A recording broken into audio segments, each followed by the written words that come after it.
Welcome to another episode of Plastic Surgery Uncensored. I'm your host, Dr. Rahban, and boy, do we have a show for you. This episode is about one of my favorite procedures of all time, rhinoplasty. But it's not your garden variety rhinoplasty, because it's about revision rhinoplasty, which is fixing your nose when it turned out not exactly the way you liked. And there are millions, and I mean millions, of individuals who've had rhinoplasty and are unhappy with their nose. And this episode is going to help us walk through why did that happen and what do you do about it. In addition, we have a little bonus topic, which is eyelids and upper eyelids. And we're going to chat a little about that. As always, the show is made that much more interesting when we have a guest. And this time's guest is a beautiful lady by the name of Gina, who is now a dear friend and a patient of mine. We did surgery 6 weeks ago. So you're going to check this out. Let's chat. Gina, welcome to the show. Thank you so much for having me. It was a pleasure. I'm always start out the shows by showing gratitude to the patients, because I think that me doing the shows on my own is fine. I mean, I can chat. We have Maria, my trusty producer, and we can chat about anything. But I don't think it's nearly as effective as when we have the shows and we actually have a live human being who underwent the procedure or experienced what we're discussing, because they can attest to their version of that process. That requires for people to be courageous, and that requires for people to be willing to share the story. So thank you for doing so. Let's start back up here. You're now 6 weeks from a revision rhinoplasty and an upper bleph, okay? Mm-hmm. If you could, tell us about your story. When did you first do your rhinoplasty? How did it go? How did you pick your doctor? And then kind of take us through what sort of happened that led you to wanting to fix it. Okay, I was 21 years old, so I was very young. And I'm from a small town in Pennsylvania. Okay, I've heard of it. I've heard of Pennsylvania. Okay, and I had, my father's Italian, my mom's Jewish. I had a nose that I wasn't happy with, and at the time, many of my friends after high school or college were getting, nose jobs. And the doctor, I honestly just chose him because it was somebody that I knew from my town and from the club that we belonged to. So I did no research. Right, really. No research in that. It was someone that was familiar to you, right? Was it familiar to your parents? Because at that age of 21, you wouldn't have actually known the physician yourself, but your parents were like, we know Dr. Smith. And they was like, that's the guy that all the kids go to. It was just in social circles like that, okay. Yes. So no research whatsoever. Didn't really even know much about the procedure other than, back then, I don't know, there was no social media, there was none of that. Just the women I would see in magazines or who I looked up to, models, oh, that's a perfect nose. I want something that looks like this. That was the extent of looking into anything, just went for it without even having. Right, so your parents take you, obviously, because they're involved at 21. They take you to this doctor, and you have the rhinoplasty. When you have the dialogue with that doctor at the time, did you say to them, hey, this is the nose I like? Did you say, hey, I hate the bump? Did you just say, do whatever you want? What was the dialogue, if you can recall? Obviously, it was some time ago. What did you impart, or how did you guys share information back then? Hard to remember, but I believe I took in some photos of, models or celebrities, and just like, I think this would look nice on me. And it was, and did your nose have a hump? What was the issues with your nose at the time? Do you remember what your old nose looked like? Very bulbous at the end, like a very big tip. Big, broad tip, right? Yep, big, broad tip, very long. Long. Kind of like a hanging down. A little bit of a little droopy tip. A droopy tip. Got it. Not so much a hump. Not so much a hump. It was kind of straight. It was straight. And it would kind of plunge down, worse when you smile. Correct. Got it. Correct. So you go in, and 21 years old, you go in and have your surgery, you come out of surgery, sometime thereafter, all this stuff comes off. And when did you start going, oh shit, I don't really like this? When did that start happening? Pretty quickly. Pretty quickly. Yes. Okay. So take me through that experience for you. Here you are, 21, you went in, didn't love your nose before, it made you insecure, and now you're like 3 weeks out or 4 weeks out. Tell me what you experienced, what you saw, what was it that was concerning to you? Even though I didn't like my nose prior and it was large, it was very symmetric. Okay. On both sides, right? So the first thing that I noticed was that straight part that I had in the center was now caved in. Right. Like a caved in look. It went almost like it was crushed in, like my nose was collapsed in, I guess. That's the first thing I noticed. And then as it healed, and as noses do, it take a long time to heal, going through that healing process, the right tip was completely different than the left tip. Right. One went up and one went down. So there was all this asymmetry, and it said, oh, just give it time. It's a lot of swelling. It takes time to see the final product. Got it. So you did that because you have no choice, right? The horse is out of the barn, and time is going by, and you're 22 and you're 23. And as anyone who has done their nose knows, and I'll elaborate, noses only get worse or only get better. But one thing is for sure, they will never stay the same. And so what happens with noses and why they're so tricky is that noses, unlike breast surgery or facelifts or eyelids, is they swell and they swell and they swell.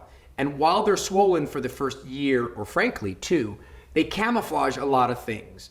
That swelling will prevent your nose from necessarily looking small and cute, but it also hides all the irregularities. And at year 3, and at year 5, and at year 7, and at year 12, and so on and so forth, anything that you dislike about your nose, asymmetries, crookedness, over resection, whatever, will get worse and worse because the scar tissue is forming and the swelling is going away. Like the ocean, the tide going back out, everything from the ocean floor is rising and you're seeing it more and more. So I'm assuming as time went on, right? You started at 21. How old are you now? 46. 46. So let's say 25 years has gone by. At some juncture, you're like, oh God, this is getting terrible, right? Absolutely. I had kids, and so there was, weight gain, and as you said, going through a lot of just changes. Some days I was like, it's not so bad, and then I'd lose a bunch of weight or something would happen, and it would change, and it just ended up being more collapsed, just more noticeable. Right. It worse as time went on, for sure. And when we met, what you had was a traditional, more garden variety outcome. So we talk about this a lot, and more often than not, the problem that people present with when they come to me for a revision rhinoplasty is exactly what you presented with, which is overdone nose, right? So what does that mean? It means that I went in to see a doctor, and I told the doctor, this nose is just way too big. I like a more refined nose. And the doctor does a traditional rhinoplasty. A traditional rhinoplasty is the way my mom had it done, my sister had it done, my cousin had it done, like every single person I know had it done and is still being done. It's called a reductive rhinoplasty. The term explains it. We're reducing your nose. And the way we reduce the nose is by removing things that are in excess. I remove the hump by taking off the bone and cartilage. Check. I remove the cartilage from the tip, making it smaller because it's bulbous. Check. I take out some of the bottom of the nose so the nose can rotate up. Check. So those are all the maneuvers you do. The problem with that is that now the nose is what? Smaller and weaker. So you would go to the Golden Gate Bridge, it's the analogy I always use, and you say, wow, this bridge is huge. Let's rip out a bunch of cables. It's too big. Or you go into the building, you're like, way too much structure here. Let's take out some columns. And you remove those structural elements. The nose is a structure. And then you're like surprised that the first earthquake comes, or that over time the bridge sags. So the nose starts to collapse. And that collapsing is 5, 10, 15, 20, 30 years. And the areas that people do that are all the places that you presented with. Right here in the middle vault, right here, bone, cartilage. In the middle, it starts to go in. And you had that. The area on the bridge was over scooped. You had that. The nostrils started to kind of go in and are a little notched. You had that. And because you're Caucasian and thin-skinned, your tip, which was asymmetric, started to show like a lot of weird irregularities because the two of the left and right tips were not in the same place. So you had a very classic outcome from your original rhinoplasty, which is very, very common, okay? So you're going about your business and you're just like, I had it. I can't do it anymore. It bothers me too much. When was that point and what triggered it's time? I'm not okay with it anymore. A few years ago, I was trying to learn how to do makeup differently to make it look different. I have a lot of shoots that I do and for professional pictures on my website, anything else like that. and they always change my nose. They would retouch it to Right. make it look Better. correct. And I'm Right. like, oh my gosh. I mean, so that was like a, you know, in my face, like, wow, that looks really good. That's how it should look. Got it. Right? So that was the first thing that was very glaring. And, but I had this fear because now I'm in a revision. So now it's really finding the right doctor that could fix this, if it could even be fixed. So I didn't even know if it could be fixed. Right. So then you got to a point where, because of your profession, because you're now doing things where your face is really important Right. to you, it's highlighting the fact that your nose is beyond acceptable to you because they have to retouch it for every photo, and you're just like, I can't even make up this. So to take me through the journey and your fear and why this is a very useful show. It's about revisions. It's about redoing. When you're redoing, it's different. Why is it different? Because the anatomy is not the same that it was before. Somebody screwed something up, and as a result of it being screwed up, someone has to fix it. That's different than going in and its perfect virgin anatomy. So your hesitation in that regard is appropriate. Furthermore, you have PTSD, and that every single person who's undergoing a second surgery for the same problem has a certain degree of PTSD, which is, what if I do this? And while I don't love it now, it's worse. Right. Every single person who's revising something will have that same fear, which is, God, I pray that this doesn't turn out worse.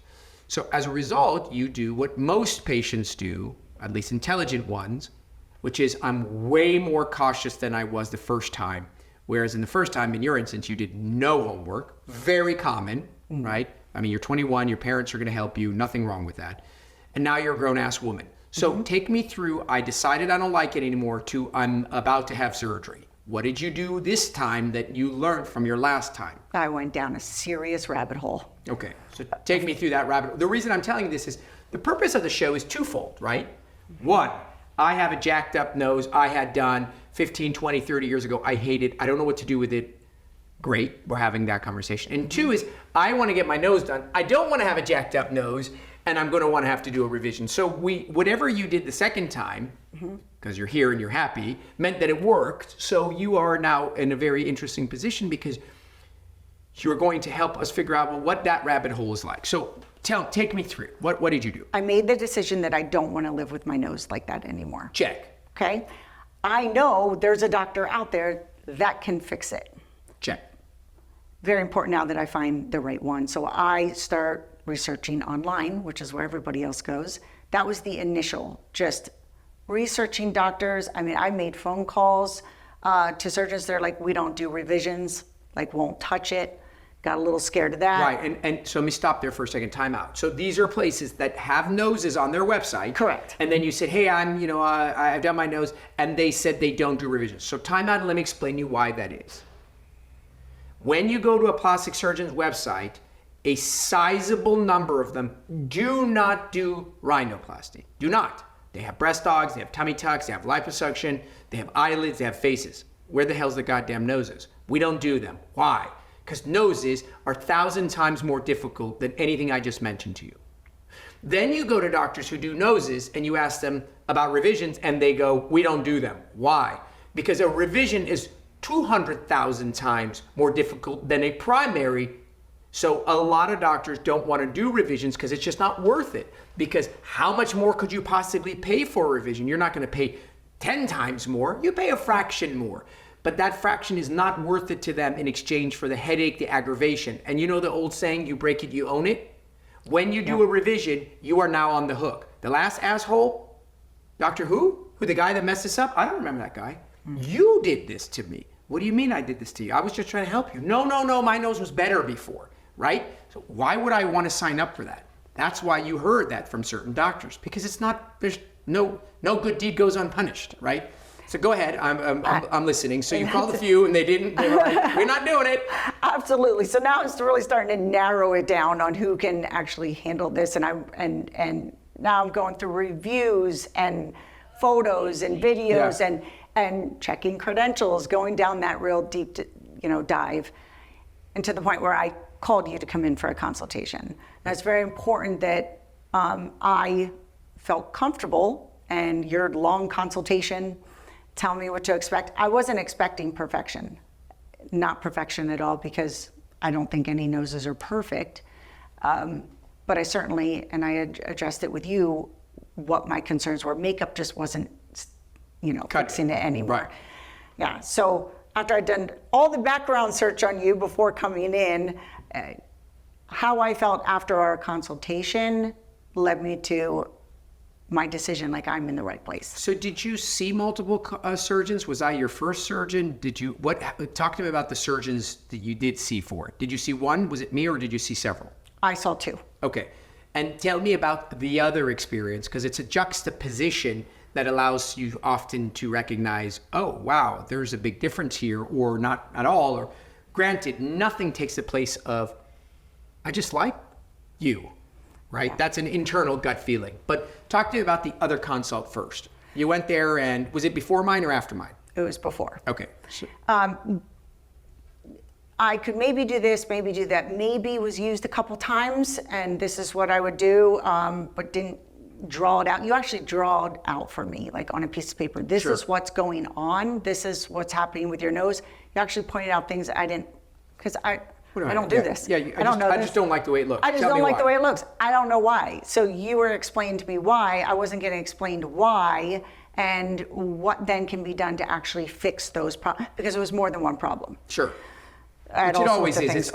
It's never just an issue. It's a collection of issues. Right. So not knowing your language or your field, or I'm not the doctor, if somebody's not really kind of explaining it to me in layman's terms, I didn't feel comfortable. Got it. So I think that's part of what we hope from our physicians.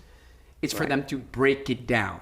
I love, hence the podcast, explaining shit. I like that. It's fun for me. My wife tells me, you're like the village elder. Like, I want to be a professor. Like, I just can't make enough living to pay for my wife's needs. You know what I mean? I like it. I enjoy sitting down going, here's a super complicated idea, and let me bring it down for you to understand. And then now that I made you understand, here are your options. And then what I love is allowing you to get to the destination on your own. I can force it down your throat. You need this, or I can say, here's what's wrong with you. Here's how we fix that, and here are the options, right? And so, and that's, in my opinion, the ultimate that you want from anyone who's educating you. That could be your accountant, that could be your lawyer, that could be your dentist. You want them to teach you rather than tell you, because that's when you feel the safest. Because what's wrong with your nose? Why are you having surgery, Gina? Oh, well, look, I have this collapse here, and you see this area's gone in, and they're going to take cartilage and fit it there, and my tips are out, and they're going to open. Like, wow, okay, yeah, you really know. As opposed to, hey, what's going on? You know what? I don't know. They're just going to fix it. Yeah. Okay, you're having your nose redone, and you haven't got a goddamn clue why they're doing it? So it's great that you got to that level of knowing and understanding, because it does make you feel more comfortable. Yeah, and it's a personality thing too. I want to know the details, and if I'm going to go through it was just, I'm not scared of surgery. I wasn't scared of the surgery, but I need to know the details now. I went in blindly the first time and just left it into somebody else to tell me what they were going to do. So that other consult, it's like, oh yeah, I can correct this, but not really explaining to me what's happening, like what can we actually, what's the expectation too. And so one of the key elements about the rhinoplasties that I do that was very critical about your revision was the following. I do structural rhinoplasty. There was the reductive rhinoplasty that you had done, which led to your nose, which is getting done every day, which is removing a bunch of things. And then there is the alternative. What's the alternative? Reconstructive rhinoplasty. What is that? Just a fancy name? No. We do in reconstructive rhinoplasty, we take cartilage from where? From somewhere. Ideally where? Your septum or your ear or your rib, but 99% of times from your septum. As a result, we help your breathing. How's your breathing? Amazing. Okay, so everyone's nose was designed for breathing. So having a really pretty nose that's shitty breathing is not a good outcome. We fix your breathing, and then that cartilage that we remove to help your breathing, rather than throwing it in the trash, we recycle that back on your nose, and then we put it in places that your nose has a tendency to collapse. So that on a primary nose, I've never had my nose done, you don't end up being a secondary nose, which is what you ended up. Your nose, the things we did for you were the things that should have been done the first time in order to support the middle of your nose, in order to support the nostrils of your nose, etc. So when we met, we had that conversation about this reconstructed rhinoplasty. So interesting we did, and your breathing was, I said, how's your breathing? And I think you remember saying it was fine or average. It was okay. I didn't. Right, so that's another problem. And it's not only an issue of revisions, it's an issue of noses. You can't imagine how many people are, how's your breathing? Fine, average. And the thing is, they don't know that their breathing could be better. So here you are, you're in fitness, right? Breathing's kind of important in fitness, isn't it? And this whole time you've been breathing okay. That wasn't even on your list of concern. You didn't come to me saying, hey, Dr. Rahban, I can't breathe. You came to me and said, I don't like my nose, it's ugly. And then I looked inside your nose and I said, how's your breathing? You said it was okay, average. And I said to you that we need to fix your breathing in addition. You're like, sure, whatever. I can't, like, how much better could it be? It's fine. Right. And now your nose is pretty and you love the way it looks. And talk to me about the physiology of your nose, the function, the purpose, why you were born with a damn nose to begin with. Unbelievable difference. I literally didn't know how much I was like struggling a little bit. Again, you just adapt. Or I was mouth breathing. Yeah, it becomes you adapt. It becomes your norm. Yeah. Right? And as a result, the reason that is the area in your nose, when the nose collapses, meaning it gets narrower and smaller and shrinks, then it should not surprise you that the air that flows through the nose becomes harder to move. It's a tunnel. What is this area in the middle called in plastic surgery terms? Internal valve. It's the valve in your nose that needs to be open to let air in. And when the middle of your nose, which was the case in you, starts to collapse, you get pinched up there. You can't breathe. That's why athletes put that tape on the bridge of their nose, because it opens up the breathing valves. So in you, it was a win-win. And that is, Snoring stopped. well, because you were struggling to move air through your nose, and as a result, force air through your mouth, and you're breathing in a way that is non-physiologic. We're going to take a quick break here, and then when we come back, we're going to chat about a few items. But if I'm not mistaken, when you came in, the consult was for your nose. How the hell did you end up getting an upper bleph? So we're going to have to talk about that when we come back. Let's take a quick break. We'll be back in a second to discuss more about revision rhinoplasty and blepharoplasty. All right, welcome back to our deep dive on revision rhinoplasty and now blepharoplasty. So you came in, we met, you were like, I'm on board, I like this guy, he's kind of like a New Yorker, you and I have the same vibe. It's kind of a no bullshit kind of vibe. I think at the end of the day, you're going to select a physician that resonates with you as a human. And it was clear that, that our personalities were similar in that nature. And then I don't remember if it was me or you or did you mention your upper eyelids? Where did that conversation come in? I did. Okay, so tell me how that went. So you're there, was it during your pre-op or was it during your consult? It was during the consult. Okay, so I'm here for my nose, I drew this, that, the other, blah, blah, blah. And then you're like, hey, do you do eyelids? What do you think of my eyelid? Right? Yes, that's exactly how it started. So I'm 46 and a half, and a couple years ago when I started putting on makeup, like on the upper eyelids, I just started noticing there was more skin. It was just hanging down a little bit. Right, and it would smudge a little bit. It would smudge a little bit, and I'm like, what is this? I started to get like and I knew what it was, I looked it up, but I didn't know anyone at the time that had that done. And I just kind of dismissed it and I'd work around it. And there's some tricks you can do with makeup to make it look a little better. But at the end of the day, it was just getting worse. Right. So you threw that in at the end and you're like, hey, by the way, what do you think of my eyelids? And I looked at you and I said, oh, you need an upper blepharoplasty. Aha. What is that? Nothing. You're 46 years old and you're Caucasian and you have thin, freckly white skin and you're developing some crepey skin around your eyes, which, by the way, everyone does in their mid-40s. And it's a simple, very straightforward procedure whereby which we remove some skin in your upper eyelid, and I went ahead to explain it to you the same way I explain everything, which is very thorough, and you said, okay, let me think about it, right? Yes. However, I had done a deep dive on these upper and lowers before I had come in. This part I didn't tell you, and so I had said to you, I said, do I need a lower too? Because if I'm going to get it all done, just might as well get everything done at the same time. No, was your answer. Right. Straight up, no. Because you don't need it. Right. Like, If you need it, you need it, but you don't need it. Well, I appreciated your candor. Again, Northeast people, a little bit street shooters. So, that I was like, okay. So he's telling me and then you showed me what it would be like just to get rid of that little bit of excess skin up top.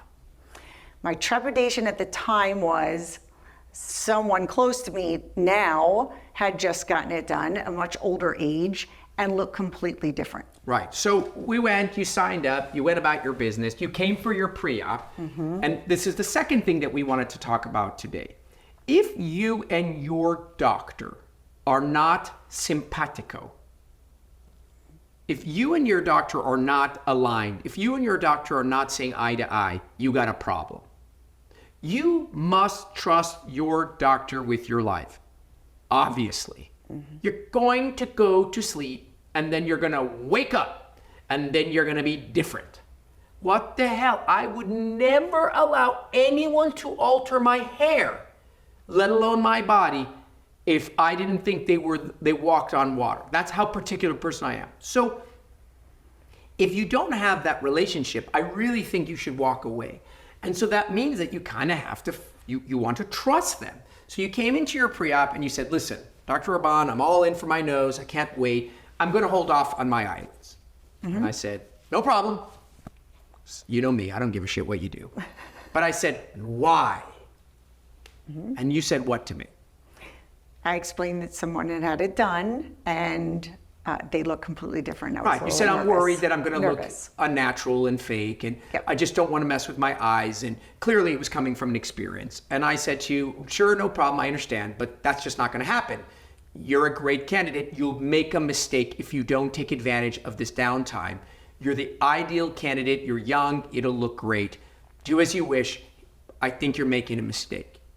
I said, I trust you. That's all I need to hear. So you went ahead and you did what I said because you trusted me, because you know I don't care what you do. You asked me about your lower eyelids. I said, you don't need it. Move on. Right. So we went ahead and did the surgery. And here you are, magically, 6.5 weeks after your revision rhinoplasty and your upper blepharoplasty, right? Don't tell me you don't love your bleph more than your damn nose. I do. I love it more than my nose. Right? Because that's how powerful when something subtle is done that's appropriate. There's absolutely nothing more than just, oh, you look fresh. You look normal, right? That's the idea. And so it makes me happy because you believed in me and you trusted me, and that's what this is about, trust. And it makes me feel great that I was able to execute what I had promised you.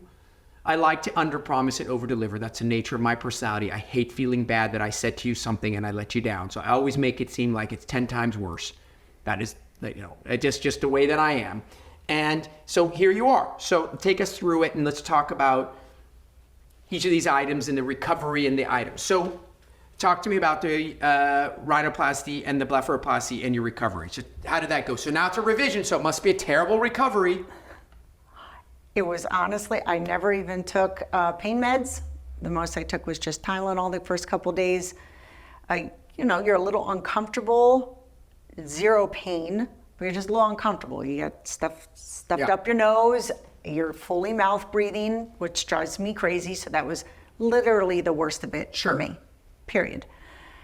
Other than that, just having to, kind of lay around and not do anything. Right. So it's boredom that is probably what's going to kill you, nothing else. Yes, me in particular. Right. Yes. And I just, slept it off the first day or two. Very easy process to go through. Even the packing was super easy. So the recovery of a revision rhinoplasty should more or less be no worse than a primary. And the whole thing in itself is a bing, bang, boom, and you're done if it's done right. So here we are now. There are a bunch of people listening, and those people listening are fall into two categories. Category one, God, I had my nose done too. Shit, I hate it. It's crooked. It's too scooped. It's overdone. I can't breathe. And then there's category two, which is, oh shit, I wanted to get my nose done. Now I'm scared because I don't want to be a revision. So you are now a 46-and-a-half-year-old, because you've thrown in the half a few times. You're a 46-and-a-half-year-old woman who's now had 2 rhinoplasty over a span of 25 years. And I would say that you have a lot of experience, both from how it was done, how it should be done, what it was like when my daughter is at 20. So I want you to give me the nuggets. What are the things I need to know if I'm planning to do a rhinoplasty for the first time so I don't become a revision rhinoplasty? And what do I do if I'm stuck with my nose and I hate it? Because at the end of the day, that's what this is about, right? The process of identifying what do I do? I came to you and I said what I don't like, and you told me what needs to be done. Instead of me coming in and saying, I want this, and showing you somebody that's not me at all. Sure. Because everybody looks like they have a perfect nose in social media, right?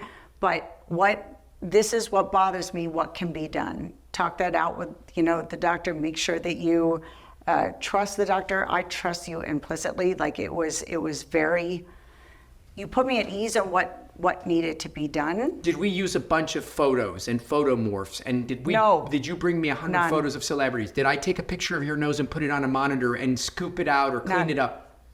Why not? None. Why not? I mean, why not just make your nose on a computer? It's not going to look like me. Because I can't execute that. Right. Right? Like, just because your nose looks fantastic doesn't mean on a computer, doesn't mean I'm going to go to sleep. You're going to go to sleep and I'm going to do that. So I am historically very opposed to photomorph and photoshopping techniques. I also don't like photos of other patients because you have nothing in common with this person.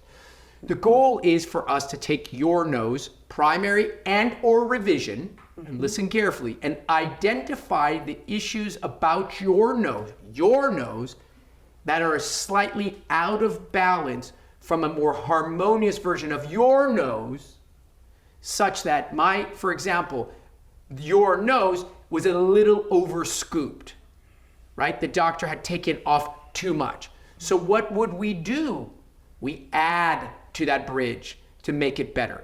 Your nose, your tips were asymmetric. They were just misaligned.